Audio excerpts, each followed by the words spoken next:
দোকানের মতো চাউমিন খেতে ইচ্ছা করছে বাড়িতেই, তাহলে একবার এইভাবে বাড়িতে বানিয়ে দেখো, একদম দোকানের মতো চাউমিন।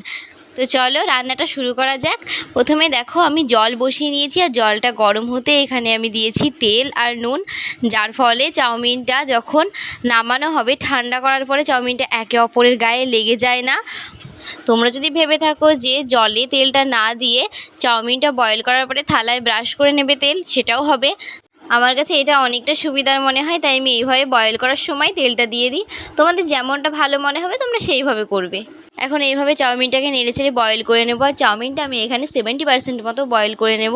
পুরোপুরি বয়েল করলে যখন চাউমিনটা ভাজা যাবে তখন চাউমিনটা গলে যাওয়ার সম্ভাবনাটা বেশি থাকে। তো দেখো তোমাদের সাথে কথা বলতে বলতে চাউমিনটা পুরোপুরি বয়েল করা হয়ে গিয়েছে। এখন চাউমিনটাকে তুলে নেব। আর চ্যানেলে যদি নতুন হয়ে থাকো প্লিজ একটা সাবস্ক্রাইব করে দিও, আর ফেসবুক পেজ থেকে দেখলে পেজটিকে ফলো করে দিও। চাউমিনের জন্য আমি এখানে নিয়েছি গাজর, আলু, পেঁয়াজ, লঙ্কা। তোমরা চাইলে এখানে আরও ভেজিটেবল অ্যাড করতে পারো। আমার হাতের কাছে যে ভেজিটেবলগুলো ছিল আমি এগুলো দিয়েই বানিয়েছিলাম আজকে চাউমিনটা। তো এবার আমি এখানে প্যান বসিয়ে নিয়েছি, আর প্যানটা গরম হতে এখানে আমি সাদা তেল আর সরিষার তেল মিক্স করে দিয়েছি।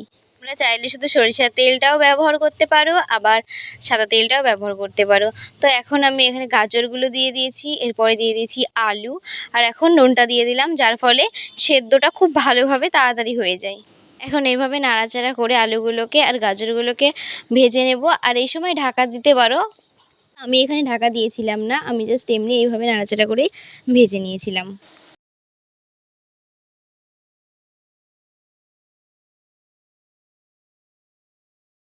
তো তোমাদের সাথে কথা বলতে বলতে আলু আর গাজরগুলো ভাজা হয়ে গিয়েছে। এই সময় দিয়ে দিলাম পেঁয়াজ আর লঙ্কা, যেহেতু এখানে হলুদ এখনও দিয়েছিলাম না তাই ভাজা হয়ে গেছে এটা বোঝা যাচ্ছে না।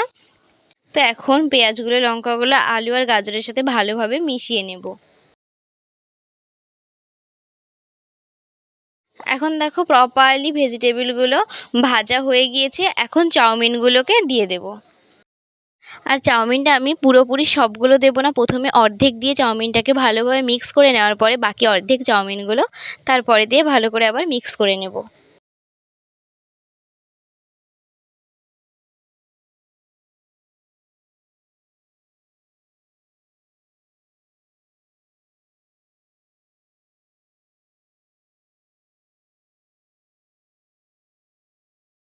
তো এখন দেখো সব চাউমিনগুলো দিয়ে দিয়েছি, এবার দিয়ে দিলাম স্বাদ মতো নুন, হলুদ।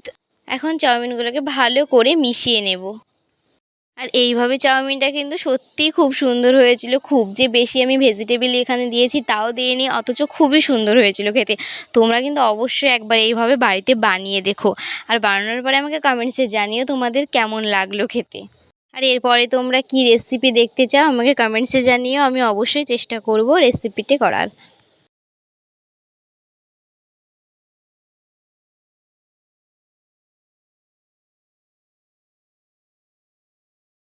তো দেখো চাউমিনগুলো ভালো করে মিক্স করা হয়ে গিয়েছে, এখন দিয়ে দিচ্ছি এখানে সয়া সস আর দিচ্ছি টমেটো সস।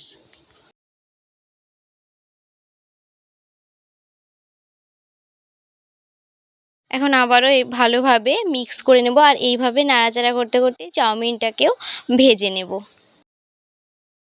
তোমরা যদি এখন ভিডিওটি আমার ইউটিউব চ্যানেল থেকে দেখো, আর চ্যানেলে যদি নতুন হয়ে থাকো প্লিজ একটা সাবস্ক্রাইব করে দিও, আর ফেসবুক পেজ থেকে দেখলে পেজটিকে যদি ফলো না করা থাকে তো পেজটিকে প্লিজ একটা ফলো করে দিও।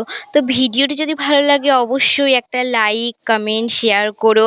আবারও দেখা হবে নতুন কোনো একটা ভিডিওতে, ততক্ষণে সবাই ভালো থাকবে, টাটা।